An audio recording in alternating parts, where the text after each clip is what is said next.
শৰ্মা ডাঙৰীয়াই কৈছে যে তেওঁৰ 700ৰ অধিক ছাত্ৰ ছাত্ৰী আছে, কিন্তু 17জন শিক্ষক শিক্ষয়িত্ৰী আছে, য'ত থাকিব লাগে 22জন। আপোনালোকে জানি আচৰিত হ'ব যে মৰিগাঁও অঞ্চলত 366জন শিক্ষকে নিজৰ য'ত জাগাত তেওঁলোকে চাকৰি কৰিব লাগে তাত তেওঁলোকে চাকৰি কৰা নাই। আজি কেইদিনমানৰ আগতে এটা অৰ্ডাৰৰ জৰিয়তে আমি তেওঁলোকক নিজৰ নিজৰ চাকৰিৰ জাগালৈ পঠিয়াবলৈ চেষ্টা কৰা স্বত্তেও আমি কৰা নাই। এইবোৰ সমাজৰ কিছুমান কেৰুণ। আমি সামাজিকভাৱে সমাজৰ প্ৰতি আমি দায়বদ্ধতা ৰাখি আমি য'ত কিঞ্চিত যি অৱদান আগবঢ়াব পাৰোঁ সেয়া সমাজখনৰ বাবে এটা অত্যন্ত গুৰুত্বপূৰ্ণ এটা দিশ। সেইসকলক অৰ্ডাৰ দিয়া হৈছে। এতিয়া তেওঁলোকে ধৰি লওক কি কৰে, নিজাববীয়াকৈ এখন হেৰি কৰি লয়, কিবা এটা অৰ্ডাৰ কৰি এটা এডজাষ্টমেণ্ট কৰি লয়। আৰু সাধাৰণতে দেখা গৈছে যে তেওঁলোকে আমাৰ মৰিগাঁও বা জাগিৰোডৰ ৰাস্তাৰ কাষৰ দাঁতি কাষৰীয়া স্কুলবিলাকতহে কাম কৰিব বিচাৰে।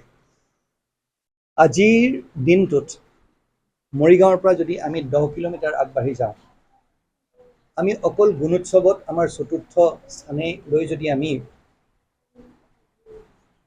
খুব ফূৰ্তি পাই যদি আমি এই বুলি ভাবোঁ যে এই আমি গুণোৎসৱৰ জৰিয়তে আমি এটা পৰ্যায়লৈ লৈ গৈছোঁ, হয়, কিন্তু বহু স্কুল এনেকুৱা আছে, বহু বিদ্যালয় এনেকুৱা আছে য'ত মাত্ৰ এজন শিক্ষক আছে, য'ত 3জন বা 4জন শিক্ষক থাকিব লাগিছিলে। সেই শিক্ষকজন যদি আমি চাওঁ, তেওঁলোক গৈ কোনোবা ৰাস্তাৰ দাঁতি কাষৰীয়া বা গুৱাহাটীৰ আশে পাশে থকা জেগাত তেওঁলোকে চাকৰি কৰি আছে। এটা অৰ্ডাৰ ইতিমধ্যে উলিওৱা হৈছে তেওঁলোকক নিজৰ নিজৰ স্কুললৈ উভতি যাবলৈ। তাৰে মাজত বহুত প্ৰত্যাহ্বান আহিব মই জানো, কিন্তু যেতিয়া সেই প্ৰত্যাহ্বানবোৰ আহিব সময়মতে আমি উচিত ব্যৱস্থা ল'ম।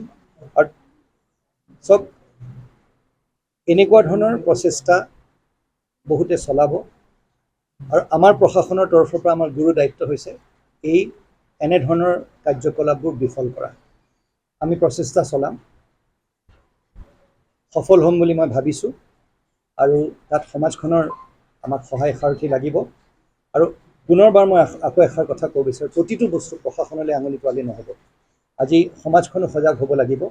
আৰু একেলগে মিলি যদি আমি কাম কৰোঁ, তেতিয়াহ'লে চৰকাৰ, আমাৰ জনসাধাৰণ, আমি আৰু বিশেষকৈ অভিভাৱকসকল, তেওঁলোকো অকণমান সজাগ হ'ব লাগিব।